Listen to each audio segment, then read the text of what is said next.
하나님께서 오늘 우리에게 주시는 말씀은 신약성경 야고보서 3장 1절에서부터 12절까지의 말씀입니다. 내 형제들이여, 더 큰 심판을 받을 줄 알고 너도 나도 선생이 되려고 나서지 마십시오. 우리는 모두 실수가 많기 때문입니다.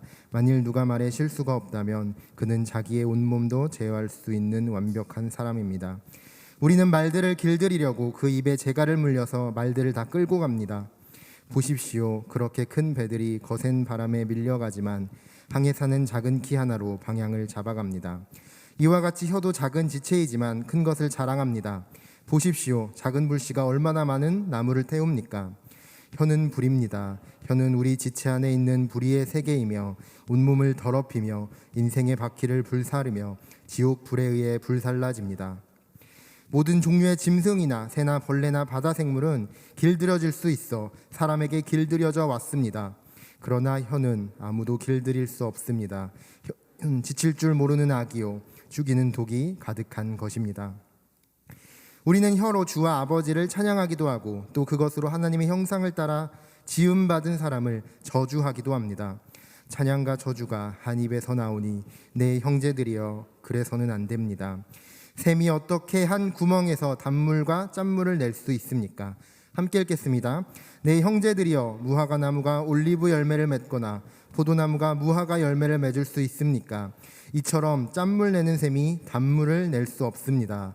아멘. 네, 오늘 하나님께서 야고보서 3장 1절에서 12절 말씀을 통하여서 저와 여러분에게 은혜 주시기를 원합니다. 사실 지난 8월쯤에 제가 요셉에 온 지 얼마 되지 않아서 이 본문을 그대로 설교를 했던 적이 있습니다. 그때 슬기로운 언어 생활이라는 제목으로 여러분과 말씀을 함께 나누었는데요. 이게 한번 했던 설교다 보니까 이게 좀 겹치지 않았으면 좋겠다라는 마음으로 있었는데 제 마음에 한 구석에 그런 마음이 있었어요.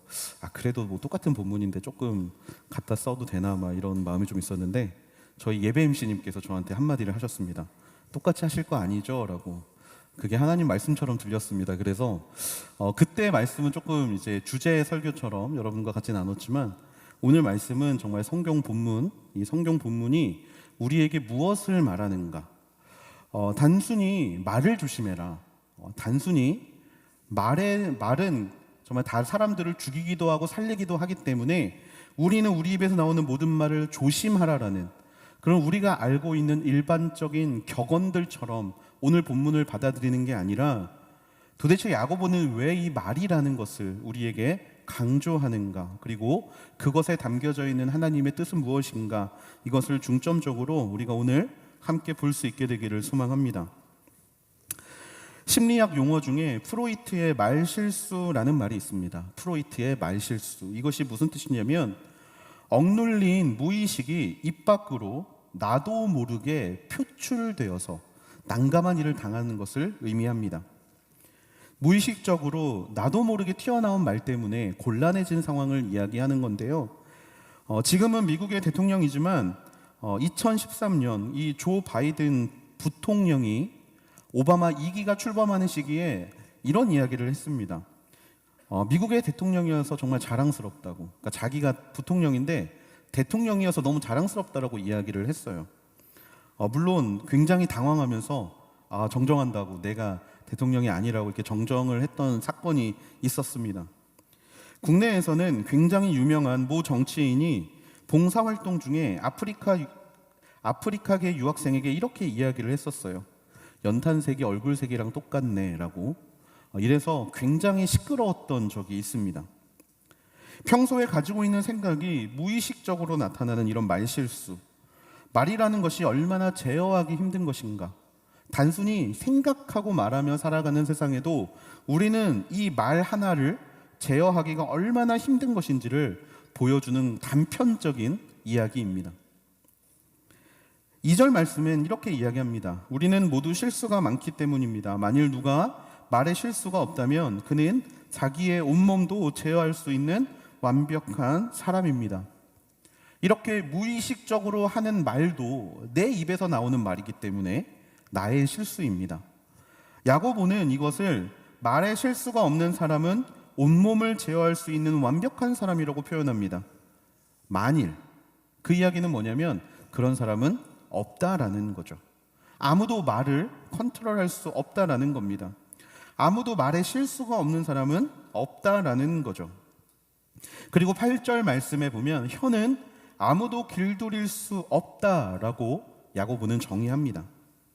이 길들일 수 없는 혀, 제어할 수 없는 말이 우리의 인생에 어떤 영향력을 끼치는가, 야고보는 세 가지 비유를 이야기합니다. 첫 번째는 동물인 말, 그리고 두 번째는 바다 위에 떠 있는 배, 그리고 세 번째는 불이라는 키워드로 예를 듭니다. 3절 말씀입니다. 우리는 말들을 길들이려고 그 입에 재갈을 물려서 말들을 다 끌고 갑니다. 먼저 야고보가 이야기하는 우리의 혀는 말의 입에 물린 재갈과 같다라고 이야기합니다. 여러분, 재갈이라는 것은 말의 입에 물려서 사람들이 가고자 하는 방향, 사람들이 원하는 것을 말에게 명령하는 도구입니다. 말은 사람들을 떨어뜨리려고 하고, 사람은 말 등에 붙어서 어떻게든 내 뜻대로 이 말을 길들이려 할 때 가장 필요한 도구가 바로 재갈이라는 것이죠. 여러분, 말이 이와 같다라는 겁니다. 우리의 입에서 말이 나옵니다. 그런데 이 말은 그냥 사라져버리는 것이 아니라 마치 재갈처럼 우리를 이끌어 갑니다. 우리의 내면이 얼마나 고상하고 얼마나 훌륭하고 얼마나 뛰어난지, 이것이 중요한 게 아니라 우리가 하는 말이 나라는 사람을 보여주는 방향성이 된다라는 거죠. 재밌는 것은 말은 내가 합니다. 말을 한 주체는 나지만 말이 세상에 나오는 순간 그 말이 나라는 사람을 움직인다라는 거예요. 분명히 내가 말했는데 어느 순간 그 말이 나라는 사람을 보여주고 나라는 사람을 나타내 준다라는 겁니다. 선거가 있을 때 우리는 이러한 상황을 자주 보죠. 말 한마디 올립니다. 요즘같이 발 없는 말이 천리가 아니라 발 없는 말이 1초 만에 전 세계를 돌아다니는 순간들 가운데 선거가 있을 때 정치인이 말 한마디를 올립니다. 그런데 어떻게 됩니까? 그냥 말 한마디 올렸을 뿐인데 매국노가 되어 있습니다. 나라를 팔아먹는 사람이 되어 있고요. 정치를 모르는 무식한 사람이 되어 있습니다. 단순히 말 하나 때문에. 그가 그것에 대해서 어떤 깊은 생각, 깊은 통찰력, 이것을 가지고 있는가 사람들은 중요하지 않습니다. 그냥 그 말 하나로 그 사람을 평가하게 된다라는 거예요. 여러분, 우리도 마찬가지입니다. 내가 한 한마디 말 때문에, 우리가 보낸 카톡 하나 때문에 우리는 해명을 해야 될 때가 있습니다. 우리는 오해를 풀어야 될 때가 있습니다. 그 사람이 나라는 사람을 어떻게 생각하는지, 그 말 한마디 때문에 나라는 사람을 정말 여러 말, 더 큰 말로 변명해야 될 때가 있습니다.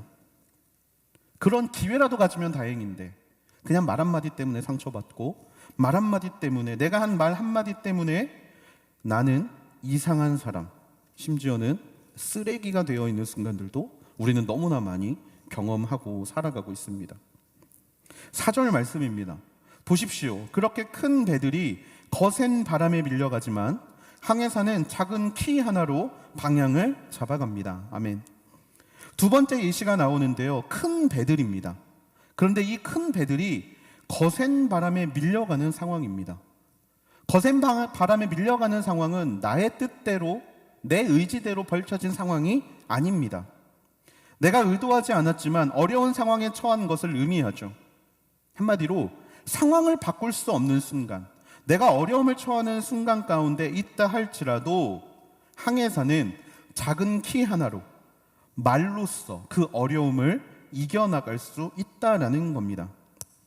이것에 대한 유명한 격언이 있습니다. 말 한마디로 천냥빚을 갚는다라는 말입니다.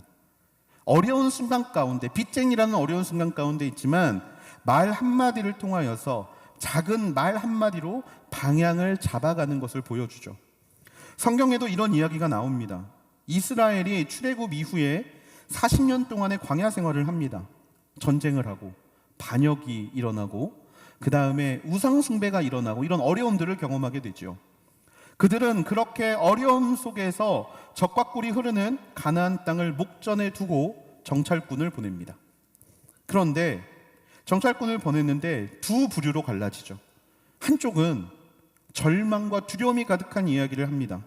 우리는 저들 앞에 메뚜기다. 그들은 크고 강하다. 우리는 절대로 저 땅을 차지할 수 없다 라고 이야기하는 사람이 있는 반면에 여호수아와 갈렙 같은 사람들은 말합니다. 그들은 우리의 밥이다. 저들은 우리의 밥이다. 하나님이 그들을 우리 손에 맡겨주셨다라고 이야기하는 모습을 우리가 보게 됩니다. 어려운 순간 가운데 키 하나로 절망으로 가기도 하고 말이라는 키 하나로 희망으로 가는 것, 이것이 바로 말의 특징이라는 것이죠. 5절 말씀입니다. 이와 같이 혀도 작은 지체이지만 큰 것을 자랑합니다. 보십시오. 작은 불씨가 얼마나 많은 나무를 태웁니까? 우리의 몸에서 혀라는 것이 차지하는 비중이 얼마나 되겠습니까? 작은 것입니다. 그런데 이 혀는요, 불의 이미지를 가지고 있습니다. 모든 것을 태워버립니다. 작은 불꽃 하나가 시작이 되어서 너무나 많은 피해를 입히게 되죠. 요즘 동해안을 따라 번지고 있는 불도 처음부터 큰 불이 아니었습니다. 토치로 시작된 작은 불 하나가 너무나 큰 불을 일으키는 것을 우리는 보고 있죠.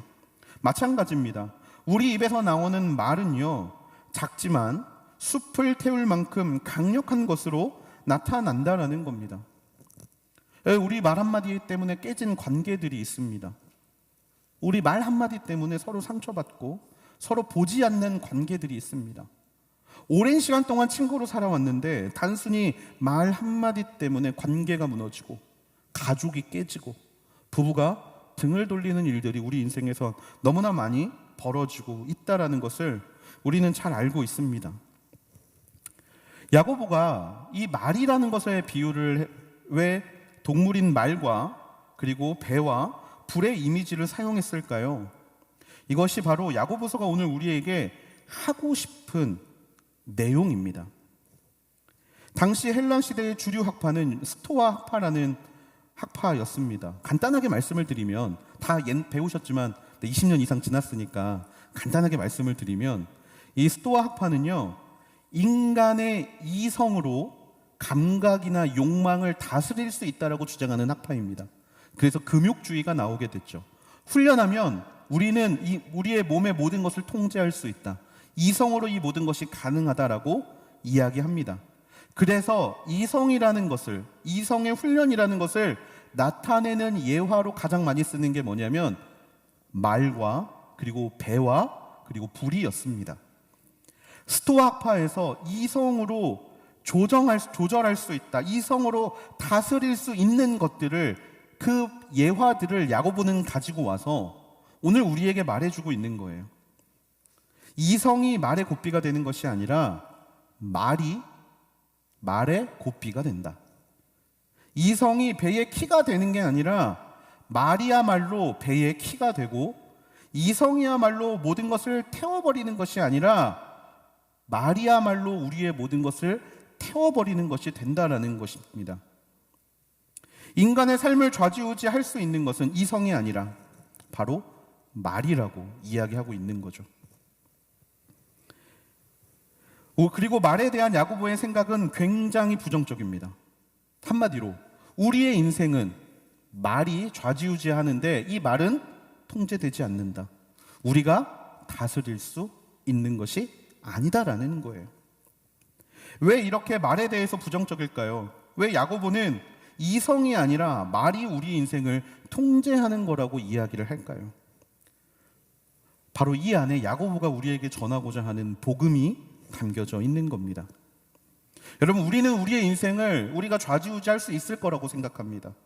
우리의 인생의 모든 방향과 우리 인생의 목적을 우리의 능력으로 이룰 수 있다라고 말합니다. 하지만 그런가요? 아닙니다. 우리 힘으로 할 수 있는 게 아니죠. 그렇기 때문에 우리에겐 누가 필요합니까? 예수 그리스도가 필요합니다. 통제할 수 없기 때문에, 우리의 인생 하나 마음대로 할 수 없기 때문에, 우리는 죄인이기 때문에 우리에겐 예수님이 필요합니다. 말은 통제할 수 있는 것이 아닙니다. 다스릴 수 있는 것이 아닙니다. 하지만 그 말 한마디 때문에 모든 것들이 무너지기도 하고, 말 한마디 때문에 모든 관계가 깨지기도 합니다. 우리 힘으로 할 수 없습니다. 누가 필요합니까? 예수 그리스도가 필요하다라는 사실이에요. 6절 말씀입니다. 혀는 불입니다. 혀는 우리 지체 안에 있는 불의의 세계이며 온몸을 더럽히며 인생의 바퀴를 불사르며 지옥 불에 의해 불살라집니다. 야고보가 말하는 혀라는 것은 우리 안에 있습니다. 우리가 매일 가지고 다닙니다. 그런데 이것의 정체는 뭐냐면 불이라는 거예요. 불의. 매일 가지고 다니지만 더러운 겁니다. 의롭지 못한 거예요. 하나님 보시기에, 예수님 보시기에 너무나 깨끗하지 못한 겁니다. 그래서 이 불의한 것은 우리를 더럽힙니다. 우리를 더럽히고 우리를 불태웁니다. 여러분, 우리의 인생에는요, 봄과 여름과 가을과 겨울이 옵니다. 씨를 뿌려야 하는 봄이 있다면 수확해야 되는 가을이 있는 것이 인생의 법칙입니다. 우리가 열심히 중고등학교 때 공부를 한 이유는 대학이라는 열매를 얻기 위한 것인 것처럼 우리의 인생 가운데 고통으로, 눈물로, 노력이라는 것으로 씨를 뿌렸다면 그것에 대해서 수확을 하는 것은 영적인 원리입니다. 그런데 그것을 불태워버리는 게 있어요. 말입니다. 이러한 불의한 혀 때문에 우리는 어느 순간까지 끌려가게 되냐? 지옥불에 불살라질 때까지 끌려가게 된다는 거예요. 이 불의한 우리의 혀 때문에, 불의한 우리의 말 때문에. 성경을 조금이라도 읽어보신 분이 있다면 이 장면에서 떠오르는 장면이 있을 겁니다. 바로 창세기입니다. 창세기에 보면 하나님께서는 각종 동물과 식물들을 만드셨습니다. 그리고 사람들에게 그것들을 다스리게 하셨죠. 하나님의 창조 질서에 따라 그것을 누리게 하셨고 다스리게 하셨습니다. 그런데 여러분, 그 창세기는 오늘날 벌어지고 있는 일입니까? 아닙니다. 우리는 창세기의 시대를 살고 있지 못합니다. 왜 이렇게 됐습니까? 하나님이 다스리라고 주신 이 세상, 하나님이 정복하라고 주신 이 세상이 지옥불에 빠져 있기 때문입니다. 모든 게 불타버리고 있기 때문이에요. 무슨 이야기냐? 하나님의 창조 세계에서 다스림의 권세를 아담이 받았습니다. 그래서 아담은 동물들의 이름들을 지어주고 여러 것들의 정체성을 세워가면서 자신의 입을 사용했고 자신의 말을 사용했습니다. 시작은 너무나 좋았습니다. 그런데 그런 아담이 어떻게 변합니까? 하나님을 원망하기 시작합니다. 하나님을 의심하기 시작했습니다. 창세기 2장 23절에 아담은 이렇게 말합니다. 드디어 내 뼈 가운데 뼈요, 내 살 가운데 살이 나타났구나. 이가 남자에게서 취해졌으니 여자라고 불릴 것이다. 하와를 보자마자 이는 내 뼈 중에 뼈요, 살 중에 살이라고. 하나님이 내게 주신 배필을 보며 기뻐하며 즐거워하며 하나님을 찬양하는 게 아담의 입술이었습니다. 그런데 얼마 지나지 않아서, 성경에 보면 몇 절 지나지 않아서 아담은 하나님 앞에 이렇게 말합니다. 하나님께서 함께 하라고 제게 주신 그 여자가 그 나무 열매를 제게 주어서 제가 먹었습니다. 분명히 방금까지 하나님을 찬양하고 있던 입술이 하나님을 원망하고 있고, 이 모든 탓이 당신 때문이라고 하나님을 비난하는 장면을 우리는 너무나 잘 알고 있습니다. 뿐만 아닙니다. 사단은 그 말로 거짓을 만들어서 아담의 마음을 흔들었습니다. 하와의 마음을 흔들었습니다. 거짓말로 하나님의 말씀을 가리웠습니다. 그로 인해서 어떻게 됐습니까? 우리는 하나님이 주신 풍성함을 누리지 못하고 그곳에서 쫓겨나게 된 것입니다. 무엇 때문에? 우리의 말 때문에, 우리의 입술 때문에. 야고보가 이야기하고 있는 것이 바로 이것입니다. 혀의 불의함 때문에 지옥불에 불살라지게 되는 것이 우리의 모습이라고, 그렇게 야고보가 우리에게 이야기하고 있다는 거예요. 7절과 8절 말씀입니다. 모든 종류의 짐승이나 새나 벌레나 바다 생물은 길들여질 수 있어 사람에게 길들여져 왔습니다. 그러나 혀는 아무도 길들일 수 없습니다. 혀는 지칠 줄 모르는 악이요 죽이는 독이 가득한 겁니다. 하나님께서 다스리라고 말씀하신 모든 종류의 짐승, 새, 벌레 다스릴 수 있습니다. 정작 우리의 입에서 나오는 혀는 길들일 수 없다라는 거예요. 여러분, 우리가 얼마나 무능력합니까? 주변에 있는 것들 다스린다라고 이야기를 하면서 정작 내 혀 하나 다스리지 못하는 것이 바로 우리 인간이라는 사실입니다. 무능력합니다. 무능력함을 뛰어넘어서 길들일 수 없다고 이 혀의 도구로 수많은 관계들을 깨고 수많은 사람들을 죽이고 수많은 도구로 다른 것들에게 피해를 입히며 살아가는 것이 우리 사람이라는 것입니다. 분명히 우리는 만물을 다스리도록 지음받은 하나님의 백성입니다. 그런데 우리 몸에 있는 이 혀 하나를, 우리의 말 하나를 제대로 다스리지 못해서 우리만 죽으면 상관없는데 우리 입에서 나오는 모든 말들로 우리가 가는 모든 곳에, 우리가 말하는 모든 곳에 지옥불이 옮겨 붙도록 살고 있는 것이 바로 우리의 모습이라는 거예요. 왜 이런 일이 벌어지겠습니까? 왜 우리의 혀는 길들일 수 없습니까? 왜 우리의 마음을 다스릴 수 없는 것입니까? 야고보서 1장 8절은 그에 대한 대답을 이렇게 이야기합니다. 그는 두 마음을 품은 사람으로 그의 모든 길은 정함이 없습니다. 야고보서 1장에서 두 마음을 품은 자에 대한 이야기가 나오죠. 믿음으로 구하는데 왜 받지 못합니까? 의심하기 때문이다. 그러한 사람들은 바람에 밀리는 배처럼 이리저리 흔들릴 것이다. 두 마음. 이 두 마음이 갑자기 왜 여기에서 등장하냐면 우리가 우리의 입으로 독을 전하고 우리의 입으로 악을 행하는 것이 이 두 마음 때문이라는 겁니다. 9절과 10절은 이렇게 이야기합니다. 우리는 혀로 주와 아버지를 찬양하기도 하고 또 그것으로 하나님의 형상을 따라 지음받은 사람을 저주하기도 합니다. 찬양과 저주가 한 입에서 나오니 내 형제들이여 그래서는 안 됩니다. 두 마음이 있기 때문에 우리에게서는 두 가지의 이야기가 나오는 거예요.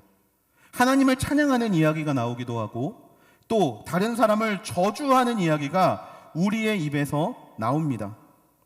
여러분, 이런 사람들을 세상은 뭐라고 하는지 아십니까? 미친 사람이라고 이야기합니다. 아까는 이렇게 말해놓고 아까는 축복해놓고 갑자기 저주를 한다? 여러분, 이것은 미친 사람입니다. 정상적이지 않은 사람이에요. 그런데 누가 그렇게 살고 있습니까? 우리가 그렇게 살고 있다는 겁니다. 하나님은 생명의 하나님이십니다. 하나님은 부활하시는 하나님이시고 하나님은 살리시는 하나님이고 하나님은 회복시키시는 하나님이신 줄을 믿습니다. 그 하나님을 따라가는 우리인데 우리의 입에는 살리는 것은 없고 죽이는 것이 가득합니다. 지칠 줄 모르는 악과 죽이는 독, 이 혀의 특징은 하나님을 따르는 사람의 특징이 아니라는 것을 우리는 너무나 잘 알고 있습니다. 마치 미친 것처럼, 정신이 이상한 것처럼 우리는 살고 있어요. 11절 12절입니다. 샘이 어떻게 한 구멍에서 단물과 짤물을 낼 수 있습니까? 내 형제들이여, 무화과 나무가 올리브 열매를 맺거나 포도나무가 무화과 열매를 맺을 수 있습니까? 이처럼 짠물 내는 샘이 단물을 낼 수 없습니다. 불가능한 것들을 우리는 하고 있다는 겁니다. 여러분, 이것이 기적입니까? 이것은 기적이 아니죠. 창조의 법칙은 너무나 명확합니다. 사과나무를 심으면 사과가 나와야 합니다. 감나무를 심으면 감이 나와야 합니다. 이것이 창조의 법칙입니다. 하지만 사람의 혀는 그 창조의 법칙, 자연의 법칙을 지키지 않아요. 두 마음 때문에. 하나님은 우리에게 항상 진심이셨습니다. 하나님은 우리를 놓고 저울질 하신 적이 없어요. 처음부터 하나님은 우리를 위해서, 우리를 이 땅에 보내시기로 작정하셨고 그 어떤 것보다 우리를 귀한 하나님의 자녀로 세우시기로 작정하셨고, 그런 우리가 죄의 문제를 해결하지 못하고 방황하고 있을 때, 아니 그 이전부터 예수 그리스도를 우리에게 보내셔서 죄의 문제를 해결하기로 결정하신 분이 바로 하나님이신 줄을 믿습니다. 그게 하나님의 진심이고 그게 하나님의 전심입니다.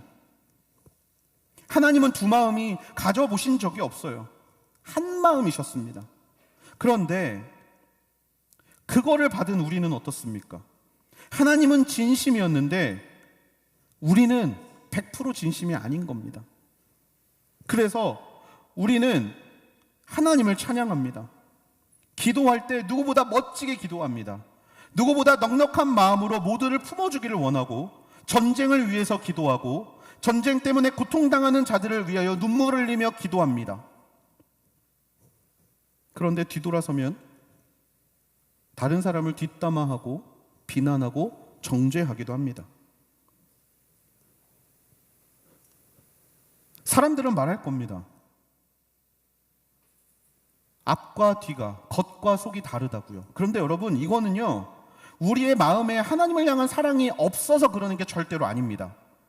그렇게 뜨겁게 기도하고 뜨겁게 하나님을 찬양하고 뜨겁게 하나님 앞에 무릎 꿇고 기도하는 모습은 진심입니다. 진심이에요. 그런데 뒤돌아서서 저주와 비난하는 모습도 진심입니다. 두 가지가 다 우리에겐 진심이에요. 어떻게 이것이 가능합니까? 두 마음이 있기 때문입니다.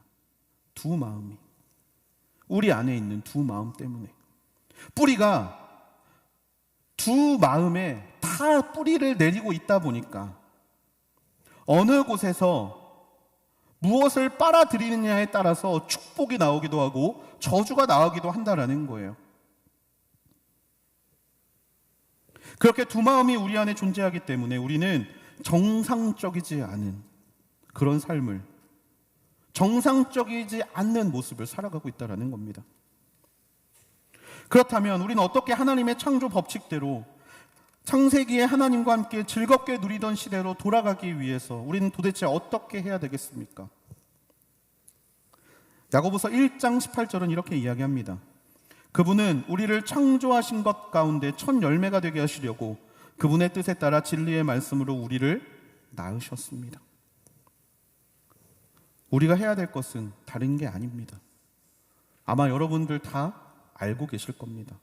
그것은 바로 그분의 뜻에 따라 진리의 말씀으로 낳은 우리의 모습을 회복하는 것입니다. 그 말씀으로 나를 낳으셨다라고 이야기를 하시는 바로 그 말씀으로, 말씀이신 예수 그리스도로 돌아가는 것, 이것이 바로 정상적인 삶을, 창조의 법칙대로 살아가는 삶을 얻게 되는 유일한 방법인 줄로 믿습니다. 하나님의 뜻은 우리의 뿌리를 두 마음에 두기를 원하시지 않습니다. 오직 한 곳, 생수의 근원 되시는 예수에게만 우리의 뿌리를 내리기를 원하십니다. 예수님께 뿌리를 두는 사람들은 모든 것이 깨어집니다. 생각이 깨어지고, 마음이 깨어지고, 가치관이 깨어집니다. 우리의 이해가 깨집니다. 우리가 알고 있었던 모든 것들이 전혀 다른 것으로 변화가 됩니다. 그래서 한 마음의 뿌리를 두는 인생이 경험하는 것은 바로 충격입니다. 한 마음을 가진 사람들은 충격을 받게 돼 있어요. 왜냐하면 우리가 알아왔던 것과 전혀 다른 것이 우리 인생 가운데 펼쳐지기 때문입니다. 우리는 이러한 충격을 경험해 본 적이 있습니다. 언제? 사랑이라는 단어에서 우리는 이것을 경험해 본 적이 있습니다. 여러분, 여러분이 이야기하는 사랑은 무엇입니까? 사랑이 뭐라고 생각하세요? 라고 물어보면 여러분 뭐라고 대답하시겠습니까? 심장이 간질거리는 거예요. 누군가를 보면 심장이 두근두근 거리는 거예요. 그냥 보고 있으면 너무 좋아서 그냥 미쳐버릴 것 같은 마음이요 라고 이야기하시겠습니까? 근데 여러분, 이 사랑이라는 단어가 예수님 안으로 들어오게 되면 전혀 다른 것으로 바뀌는 거 기억하고 계십니까? 사랑은 무엇입니까? 오래 참는 게 사랑입니다. 사랑은 무엇입니까? 성내지 않는 게 사랑입니다. 자랑하지 않는 게 사랑입니다. 내가 알고 있는 사랑은 나를 흥분시키고 나를 기쁘게 하고 나를 즐겁게 하는 사랑인데, 예수님 안에 들어왔더니 사랑은 나를 즐겁게 하는 게 아니라 누군가를 위해서 기다려주고 참아주고 견뎌주고 섬겨주는 것이 사랑이라고 이야기한다라는 거예요. 여러분, 충격 아닙니까? 충격받으니까 사랑하고 싶지 않잖아요. 그냥 나 중심의 사랑할래. 내가 왜 참아야 돼? 내가 왜 저 사람들을 견뎌야 돼? 내가 왜 저들을 받아주어야 돼? 이 순간 우리의 마음엔 두 가지 마음이 생긴다라는 거예요. 순종하기 싫은 마음, 말씀대로 살기 싫은 우리의 욕심. 이 순간 우리는 하나님의 말씀대로 하나님의 말씀을 이야기하는 존재들이 아니라 바로 하나님의 말씀도 전하고 세상의 정죄와 비난도 정하는 이런 이상한 삶으로 흘러가게 된다는 겁니다. 야고보서 1장 22절과 23절은 말합니다. 여러분은 말씀을 실천하는 사람이 되고 듣기만 해 자신을 속이는 사람이 되지 마십시오. 만일 누가 말씀을 듣기만 하고 실천하지 않는다면 이 사람은 자기의 생긴 얼굴을 거울에 비춰보는 사람과 같습니다. 거울을 봤다면 무언가 이상한 게 있다라면 옷 매무새를 다시 만지고 머리를 정돈하고 얼굴을 깨끗하게 해야 되는데 보기만 하고 아무것도 하지 않는 인생. 말씀을 행함으로 두 마음을 합쳐서 온전히 하나님의 선하시고 기뻐하시고 온전하신 뜻이 무엇인지를 깨달아야 하는데 그냥 보기만 하고 아무렇지도 않고 이상하지도 않게 여기면서 흘러가는 인생. 이런 인생에는 예수 그리스도가 필요합니다. 예수님이 필요합니다. 한마디로 저와 여러분의 인생에는 예수님이 필요합니다. 그 마음을 합치는 것, 하나 되게 하는 것, 말씀대로 살게 하는 것, 말씀의 능력을 경험하게 하는 것, 오직 예수 그리스도만이 하실 수 있는 일인 줄로 믿습니다.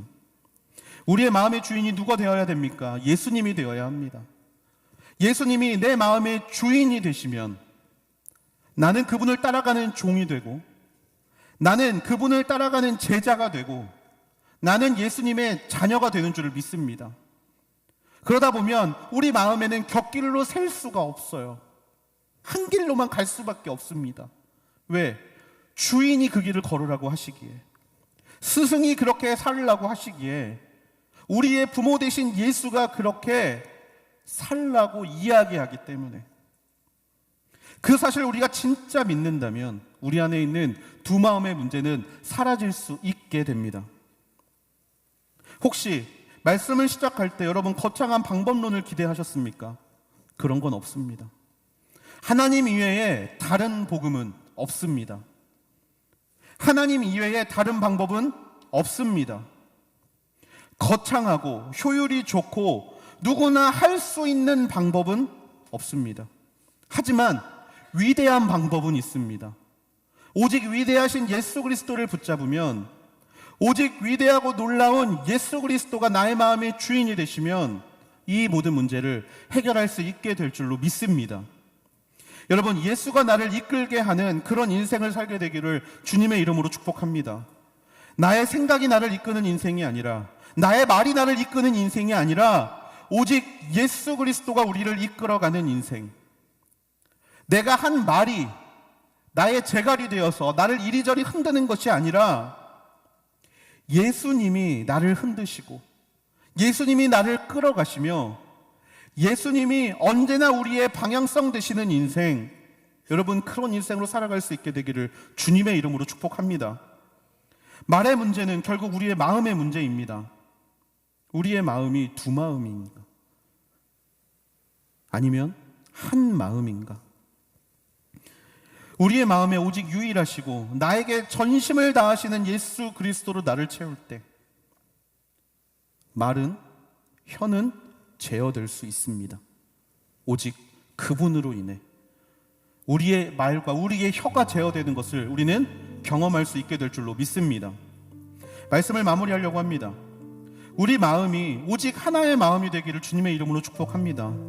내 마음 가운데 필요한 건 좋은 말을 하려는 나의 노력이 아니라 예수 그리스도인 줄로 믿습니다.